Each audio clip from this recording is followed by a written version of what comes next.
Thank you. Thank you.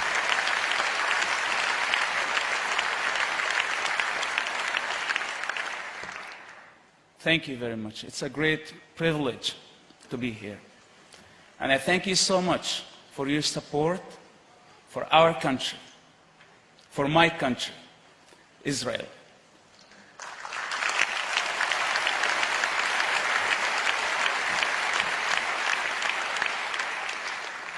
We all came here to say that I like Israel. I would like to say that I love Israel.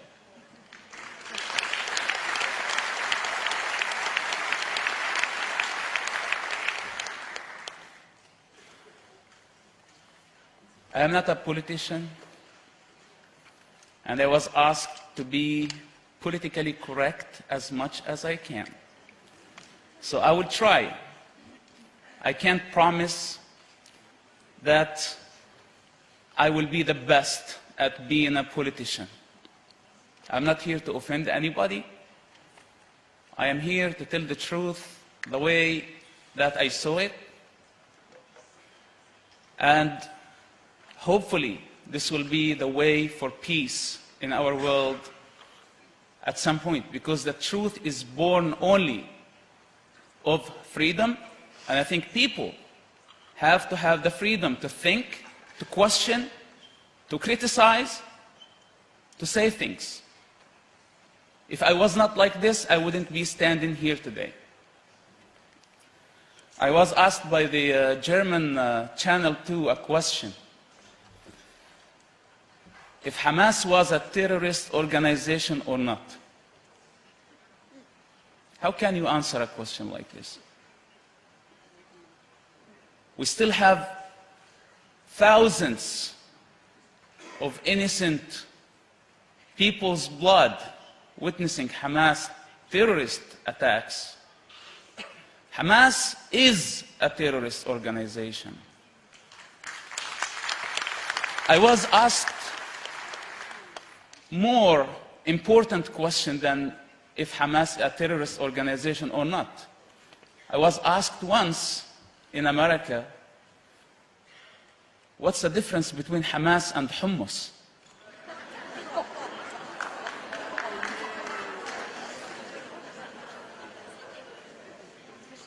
Hamas was born to destroy the state of Israel. Hamas was born to destroy, and Hamas doesn't know how to build. I can say this because I have the authority to say that. I grew up in the heart of Hamas leadership.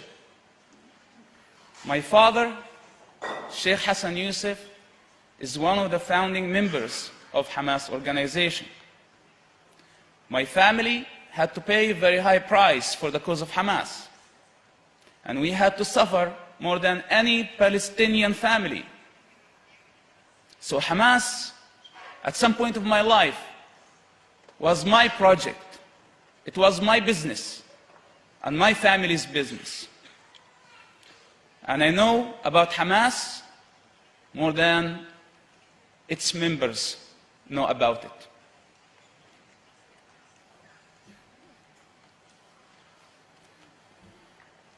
I had many reasons to hate Israel at some point of my life. I had political reasons, personal reasons, ideological reasons, and please to focus when I say ideological reasons. People are running from the reality that there is religious war. And there is a war between gods in the Middle East, between ideologies, between values, between the Western civilization and the barbarians. This is the reality on the ground. This is what's happening.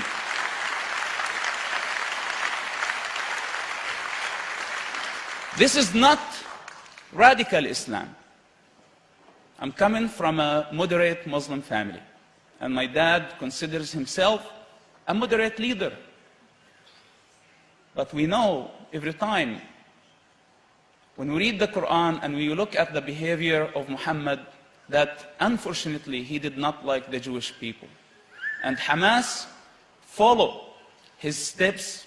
Muslims and Palestinians have the motivation, the religious motivation for their fight.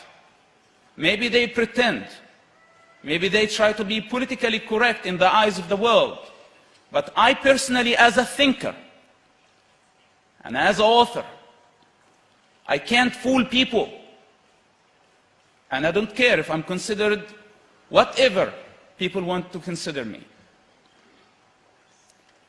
We have to face the reality with courage before it's too late. Do Arabs hate Israel because of political reasons or because of ideological reasons? Is it a political conflict or a racial conflict? When I see and listen to the media here in the West, I start to forget where I'm coming from. I know the language, I know the people, I know the mentality, I know everything about that culture of death. And I start to believe the lie that this is just a minor problem. I'm here today to say that the ideological dimension of the Middle East conflict is the most important dimension. And we, as free people, have to take this in consideration. This is my message and this is my responsibility.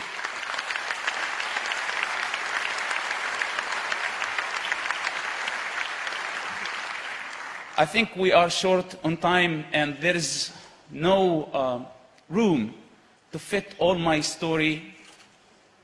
I explained how the transformation happened in my life. And there are many motivations that led me to have the honor to work as an agent for the Israeli intelligence for 10 years, to serve Israel and to serve the Israeli people. Nobody knew about my existence.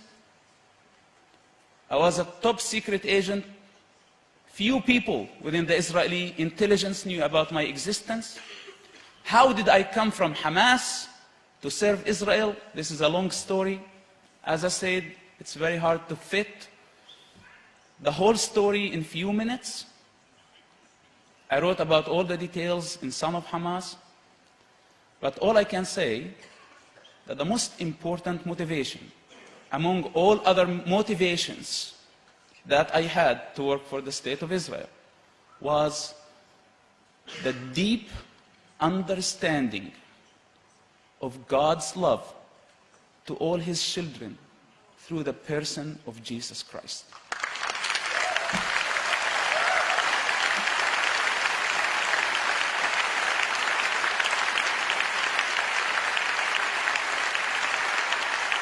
I am not here to preach.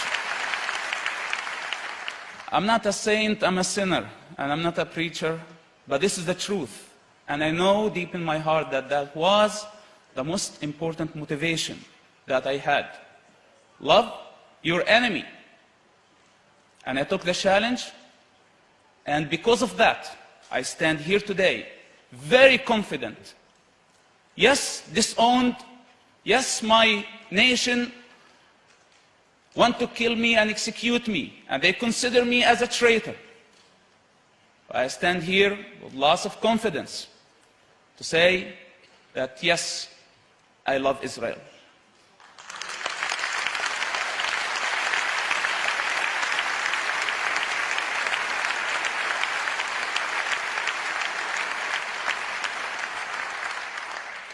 Politicians and the international community, governments, everybody is talking about the right of a Palestinian statehood, that Palestinians have their own state. I think it's a bad idea. And I think that Palestinians will pay a very high price for this. Palestinians for more than 60 years tried to destroy the state of Israel, not to build a Palestinian state. And now they're coming very late, trying to fit a Palestinian state like somebody who's trying to fit an elephant in the eye of a needle. It's a small property. It's a very small country. 27,000 square kilometers. This is nothing. And it does not have room for two states. I am not saying that Palestinians can have their own authority and they can have a state. But we have to take in consideration the Israeli security necessities. We have to take this in consideration. We all see what happened in Gaza Strip. And we don't want to repeat the same mistakes of the past. Because not only Israelis will suffer, Palestinians will suffer too. I'm not talking about Palestinian politicians and leaders. I am talking about Palestinian children who are sick and tired of the ways of their leaders and their selfish desires. And I hope that none of my Palestinian children will have to go through what I had to go through.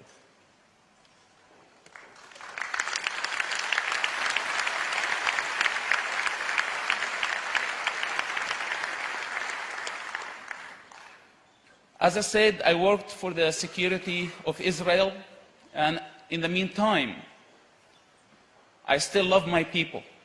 Our goal was not only to bring security to the state of Israel.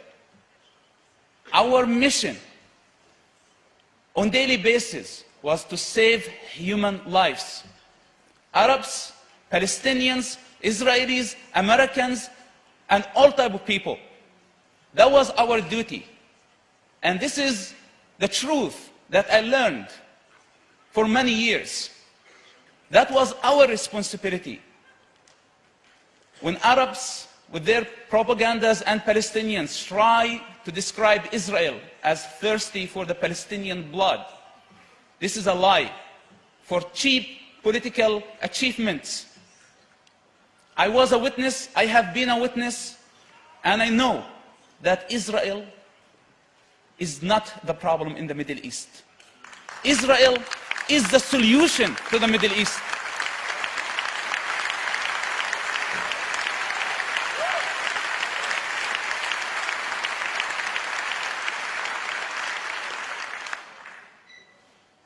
I want my people to see and study the Israeli experience.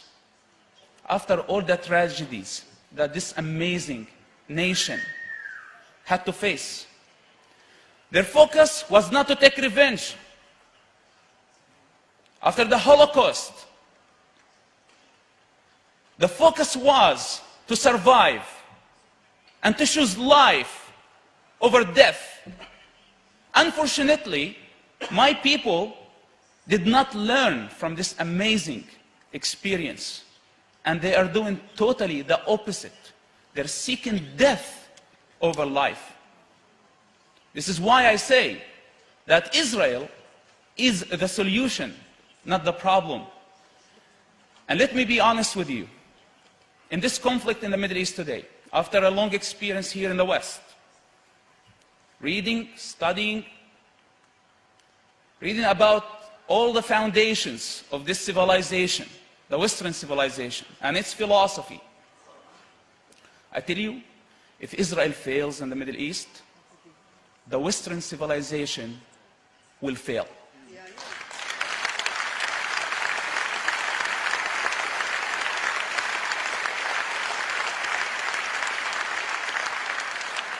It's our duty to protect and defend the state of Israel. And this is not for any political achievement. When I did this, when I do this today, I do it for myself. And I do it for the generations to come and for peace in our world. Thank you so much for coming this evening, and God bless you all.